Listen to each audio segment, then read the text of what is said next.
Hey guys, welcome back to the Upgrade series. We're officially on episode 6 or 7. I don't know, I'm losing count of 11. So just a little quick reminder, we are releasing an episode a day every day for 11 days. So make sure you do not miss out. And today's episode, we are talking about a topic that we are wildly passionate about on this podcast, which is consistency.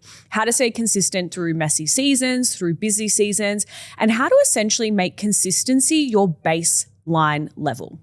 Yeah, I love this so much. And I think this is so good to talk about coming off the back of the festive season, because I know so many people struggle with staying consistent during those particular times. And then I'm so big on just thinking that health and fitness and our goals are not seasonal. They're a forever thing, right? So we shouldn't be having these kinds of extreme ways of thinking of being like, I can only stay on track when everything's perfect, because that's just really unrealistic for all of us.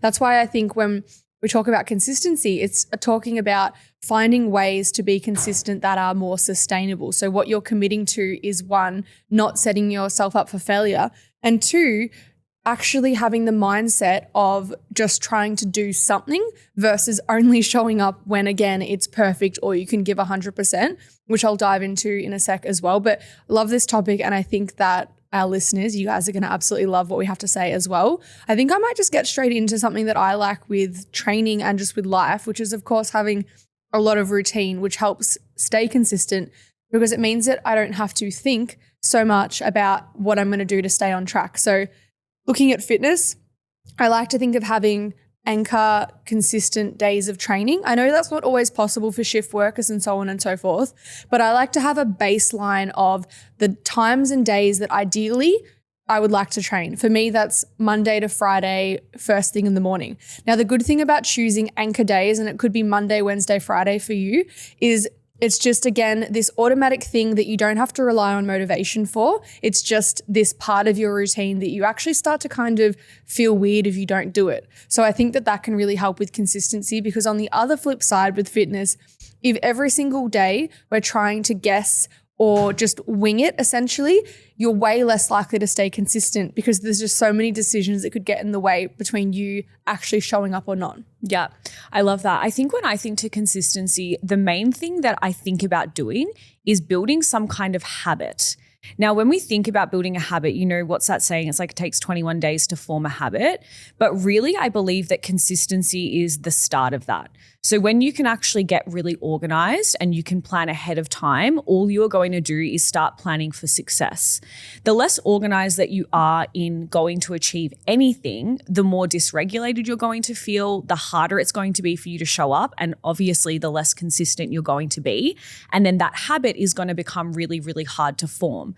Everyone always says, like, you want your health, your fitness, any goal that you're trying to achieve to be like brushing your teeth, right? You don't even think about waking up in the morning. Well, I hope that you will brush your teeth in the morning and at night, but you don't even think about waking up in the morning and brushing your teeth. And the same rules apply when it comes to achieving our goals. We essentially want to, in my opinion, get so organized that organization of what it is that we're trying to add in, whether it's posting content, whether it's going to the gym, whether it's increasing steps, whether it's studying a new course that you're studying, we want that to become a habitual habit, part of your day, right? So every single day you wake up, you do relatively the same things at the same time. And I know for me, that's really helped me not only with routine, but holding a higher level of consistency.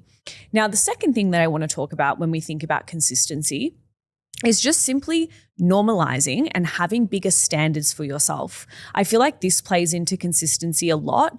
When we are lacking consistency, a lot of the time it comes from either, you know, the fear of failing or not being able to do the thing, or just not having high standards for yourself that you really think that you're worthy enough to achieve the goal long term. So I think, you know, standards is a big conversation that we could probably do a whole other podcast episode on. But I think it's really important that if you have a goal, you also need to have high standards that you instill within yourself to get organized, build a routine, and remain consistent through the messy periods. And we've spoken multiple episodes about not waiting for the perfect time, and that, you know, the starting again on Monday. We all know that that doesn't exist. And I really believe if you're listening to this episode, you're wanting to upgrade your life going into 2026, you need to leave that mindset in 2025 because it is no longer serving you. You need to raise your standards, get organized, and start being fucking consistent, because that is the only way that you're going to get the result that you want,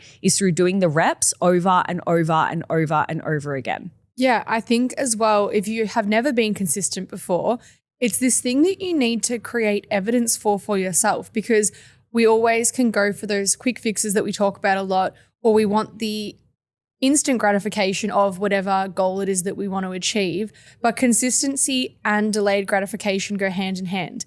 And if you have never been consistent enough to see the result, you're probably already starting from a point of listening to this feeling deterred. Like things are really hard for you, like it's harder for you than everybody else, but you haven't actually given yourself a chance to show yourself what long-term consistency could do.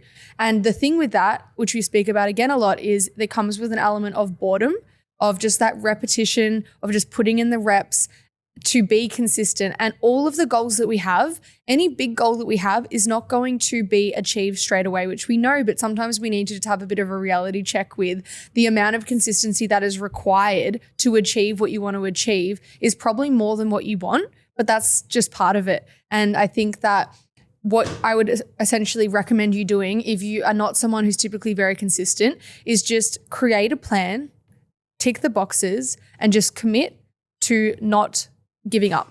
Keep showing up, keep being consistent, because what will happen is over time, let's just say you're 3 months down the track and you start to look back and you're like, wow, this version of me versus the version of me who drops off after 4 weeks because I always go too hard and choose something that's unsustainable.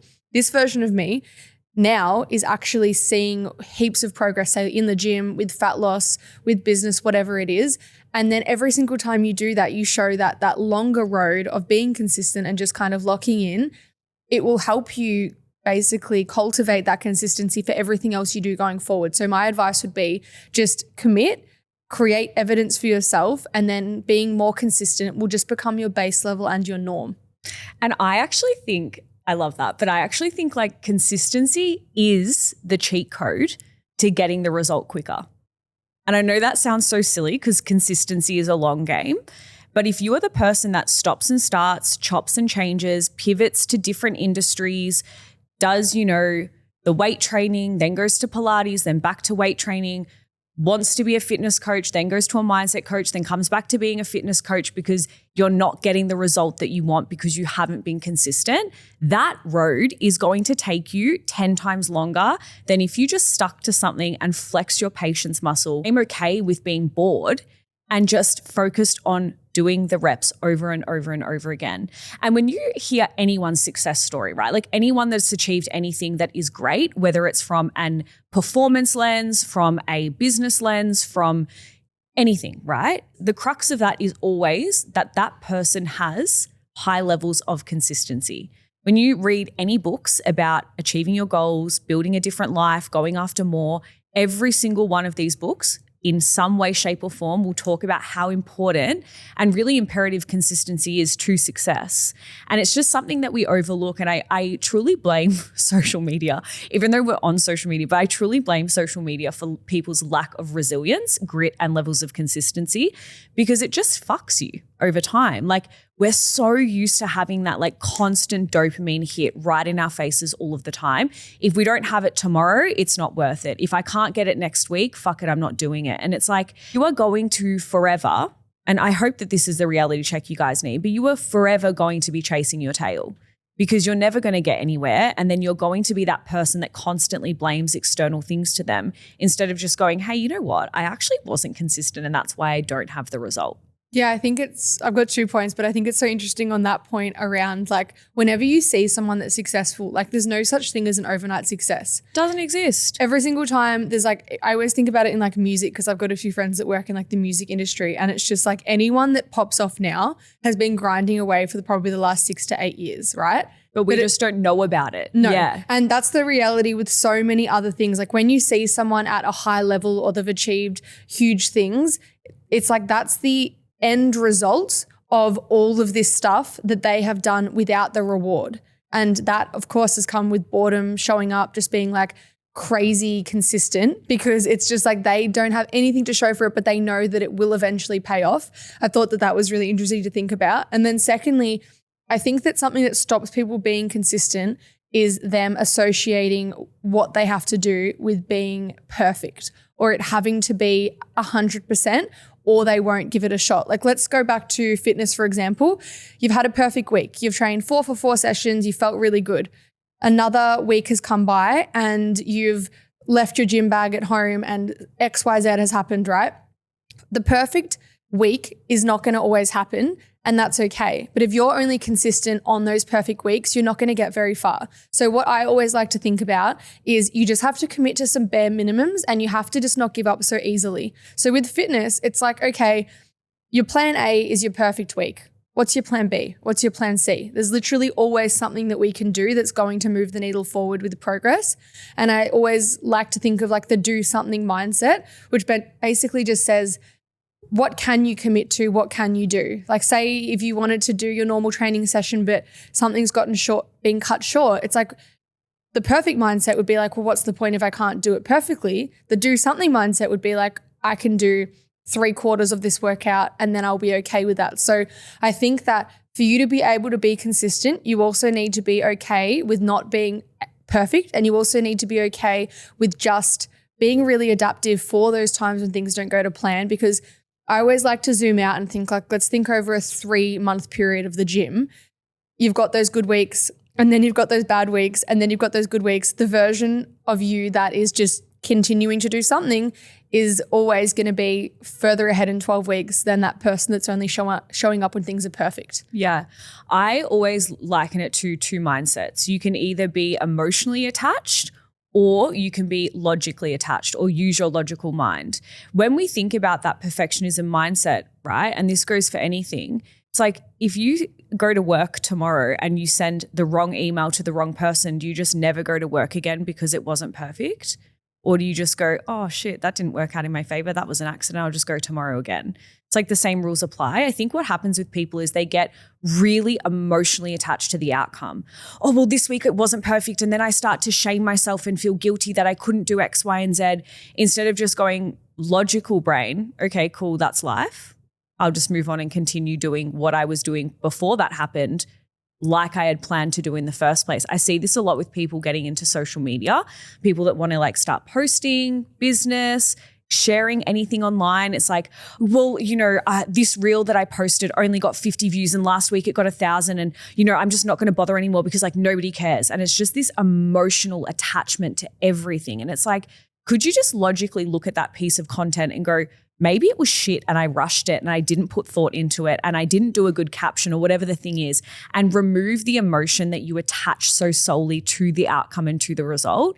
I think when people who are really successful at building consistency and achieving the results that they want, look at it through a logical lens. They don't allow their emotion to override the logical part of their brain that they know, if I just continue showing up over and over and over again, I'm bound to get a result. Everyone speaks about that. The last thing I want to say before we wrap up the episode, back to the topic that you spoke about before about the overnight success thing. I find that such an interesting thing, and it kind of ties into what I was saying about social media before. It's like we have the shiny object in our face all of the time, and it is so easy to compare yourself to other people's journeys and feel like they've had it easier, right? They've got this overnight, they only started their business or they started their fitness journey, they've already lost 5 kilos and I can't lose that, or they already have 10 clients and I have none. It's like, you don't know what they have been doing previously to that to be able to get that level of success. And I can absolutely hand on my heart 98% of the time, because it's very like the 1 or 2% that will pop off and like come out of nowhere. They have been putting in the work. They have been consistently doing probably, and this is going to hurt, way more than you currently have. And that's just the reality, and probably the fact that you guys need to like sit with and get really honest with yourself. If you want to upgrade your life, like instead of looking around comparing and being like, that person's so consistent and I can't do it, it's like they're just doing more than you are. And I know that sucks, but it's also like, that's the reality. If you want more out of your life, if you want to achieve a result, you have to do more. You have to be better in all avenues. Yeah, I love that. I think being able to drop the ego and just be like, okay, I'm always going to just keep showing up. Anything that gets in the way or doesn't go to plan, I'm not going to take that as, a failure. I'm just going to look at it and use it to drive you forward to be better. I think that mindset makes you unstoppable, because it's like, if anything comes your way, you're not going to be crippled by it. You're always going to find a way to use that as a strength in the long run. Yeah. Now, I'm sure we could both Can I just say one more thing? Sorry. When I say don't get emotional, I just want to preface this because I know someone's going to come in the comments and be like, she's saying that you can't feel your emotions. I'm not saying that, guys. Feel your shit, process your shit, have your processes, do your thing, but don't let that emotion override you going after what it is that you want. Yeah. And I'm sure we could both speak about consistency forever, and we probably will in the future. There'll probably be another episode around this topic because we have a lot to say, but make sure you tune in tomorrow for our next episode of the series around nailing your morning routine, because we are both super passionate about this topic and we know that it has the difference to set up your day or not, and also just has a big impact on upgrading your life. So we will see you guys tomorrow. If you're watching over on YouTube, drop a comment if you loved this episode and let us know how you're planning to stay more consistent. And then if you're listening over on Spotify, like, comment, share, tag us in your stories, and we'll see you guys tomorrow. Love you. Bye.